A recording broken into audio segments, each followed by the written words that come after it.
টা আমি এখন দেখাবো বাইন্যান্স থেকে ক্যাপচাসনিকের মধ্যে কিভাবে ডলার লোড করতে হয়। হ্যাঁ, তো আমি ক্যাপচাসনিকের পেজে আসলাম। তো এখন আমি আমার আইডিটা লগ ইন করবো। হ্যাঁ, তো এই যে এখানে আমি লগ ইন করলাম আমার আইডিটা।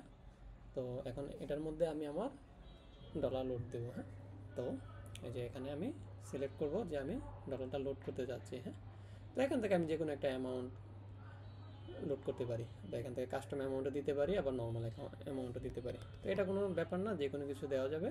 আমি জাস্ট অ্যামাউন্টটা $11 দিলাম, দেওয়ার পর পে উইথ ক্রিপ্টো, তারপর এখানে চেক আউট। ঠিক আছে, তো এদিকে একটা অপশান আসবে সিলেক্ট, যে আমি কিভাবে পেমেন্ট করব। তো এলটিসিতে করব না ড্যাশে করব না বিটিসিতে করব। তো যে কোনো এই দুইটাতে করা যায়, ড্যাশ অথবা এলটিসি। তো আমি এলটিসি সিলেক্ট করলাম। হ্যাঁ, অ্যাড্রেসটা কপি করে নিলাম। তো এখন আমি আমার বাইন্যান্সে যাব। বাইন্যান্সে আসলাম, আসার পরে অ্যাকাউন্টটা লগ ইন দিবেন সবাই। হ্যাঁ, তো এখান থেকে আমি ডলারটা কনভার্ট করব, যে আমার যে ডলার আছে ডলারটা কনভার্ট করবো। এই যে কনভার্টে আসলে এখানে একটা অপশান আসবে যে আমি কত ডলার কনভার্ট করতে চাচ্ছি। হ্যাঁ, তো আপনার কাছে যদি $20 থাকে, $30 থাকে, যত ইচ্ছা কনভার্ট করতে পারবেন। এই যে এখানে কনভার্ট করতে পারবেন। আর এই জায়গায় আসে বিটিসির জায়গায় আমরা এলটিসি লিখবো। এলটিসি এলটিসি লিখলাম। তো এখানে কনভার্ট দিলে কনভার্ট হয়ে যাবে। ঠিক আছে, প্রিভিউ। তো এখানে যদি আমি কনভার্ট দিই কনভার্ট হয়ে যাবে। তো আমার কনভার্ট করা আছে, এই জন্য আমি আর কনভার্ট করছি না। ঠিক আছে, আমি এখন ট্রান্সফার করবো ডলারটা।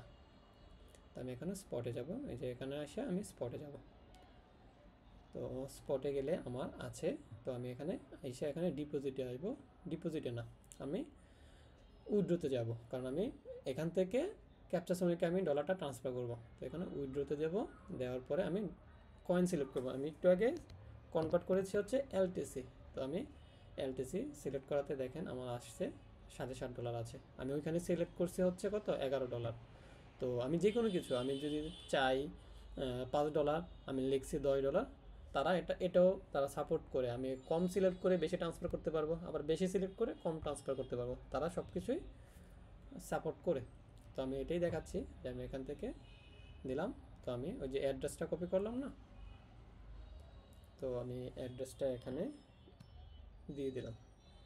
তো এটা অটো মার্জ হয়ে গেছে। ঠিক আছে, তো আমি এটা যেটা ট্রান্সফার করব, তো আমি এখানে আইসা ম্যাক্সে দিয়ে দেবো।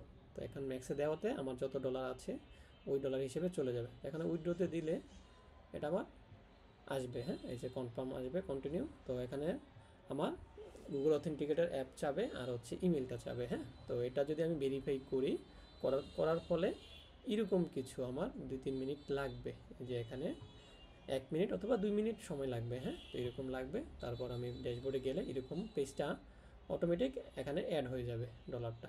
ঠিক আছে, তো প্রসেসটা সেমই, আমি আর বাকিটা দেখাচ্ছি না। ওটা দেখাইতে গেলে 5 মিনিট 10 মিনিট সময় লেগে যাবে। অনেক সময় নেটওয়ার্ক ইস্যুর জন্য 5 মিনিট লাগতে পারে, তবে 5 মিনিটের মধ্যেই চলে আসবে আশা করি। তো আপনারা এভাবে ট্রাই করেন। এটা অটোমেটিক, যদি এটা কনফার্ম হয়ে যায়, কনফার্ম হওয়ার 2-3 মিনিট পরে এটা অটোমেটিক চলে আসবে পেজটা। তখন এটা রিলোড দিলে একটা কনফার্মেশন আসবে, এই জায়গায় দেখবেন যে ডলারটা লোড হয়ে গেছে। ঠিক আছে, আশা করি বুঝতে পারছেন।